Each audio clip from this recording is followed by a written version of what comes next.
I don't mean that in the more literal sense, going and finding something that's never been seen, going to some remote location and photographing a mountain that no one's ever photographed. I think it's about seeing what is interesting, what is beautiful, what is photogenic in even, scenes that have been photographed a million times, or the everyday things around you. I mean, you can go to a famous Instagram shot and still come away with an original photo if you make the effort to see it in a way that's different from everyone else. So I think Dave Williams called it the Eiffel Tower effect. In fact, I think he wrote a book about that. It's the idea that whenever people go to photograph the Eiffel Tower, everybody just stands on the same spot and takes the same shot Mm, from the same spot.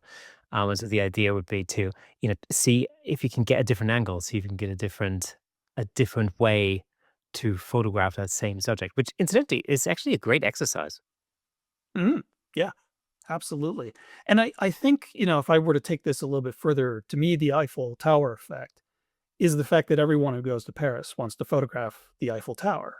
Yeah. And there's lots of beautiful things to photograph. Yeah, and, this might be more applicable to something like landscape photography. Because the Eiffel Tower is indeed something fairly unique, and I can understand why people would want to photograph it.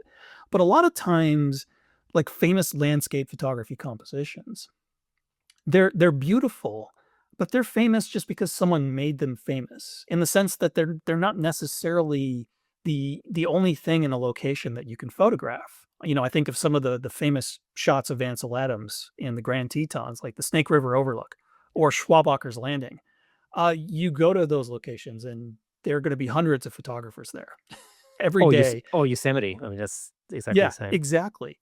And, you go to a place like Yosemite and sure, the view of Half Dome from a particular location is a very famous composition, but there's literally thousands of different compositions you could create in Yosemite, millions.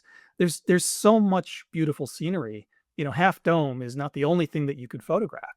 And so people get focused on this. They're like, "Oh, well, I wanna go and photograph this particular scene of Half Dome." And sometimes you just gotta break away from that and just say, "You know what? I'm just gonna walk around and explore and see what catches my eye." And there's plenty of famous photo icons that are waiting to be discovered.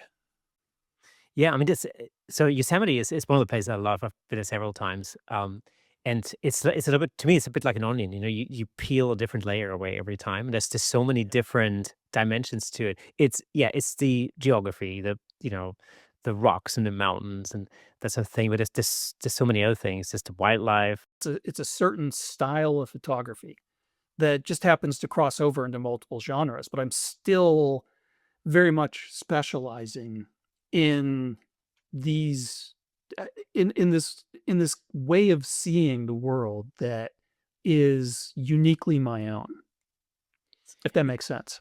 Absolutely. I remember having a conversation with Bruce Peterson, and I remember he told me once. He said, my talent is not in wildlife photography. My talent is being able to sit on a rock, looking at a hole in the ground for 8 hours, and taking the shot at exactly the right time. That's my superpower. I'm like, okay, I Right. can see that. yeah. Um, but I also think that maybe there's sort of a difference. I think between the commercial side of photography, where specialization definitely has its advantages in the way that your potential clients perceive you, as a professional. And then the sort of the kind of non-commercial, creative growth, as it were, which then kind of flows back into your commercial work in a weird way. Mm. Um, do you separate that completely? Yes, though I think I've got the luxury of separating it just because of the nature of my work as a freelance photographer, who is making a significant portion of his income from teaching photography, doing photo workshops, doing online instruction, things like that. I've got a bit more flexibility. I mean, if someone's doing wedding photography or product photography, if they've got a much more, for lack of a better way of putting it, commercial business where they're actually Mhm. getting hired by clients to make particular types of photos, then I think those photographers have to pay much more attention to the commercial side of things. But I've got some flexibility, more so than other types of photographers. And so I've always felt that the commercial side and the artistic side are two different things. That the commercial side just exists to figure out a business model to make the artistic side possible. Thank you so much for tuning in.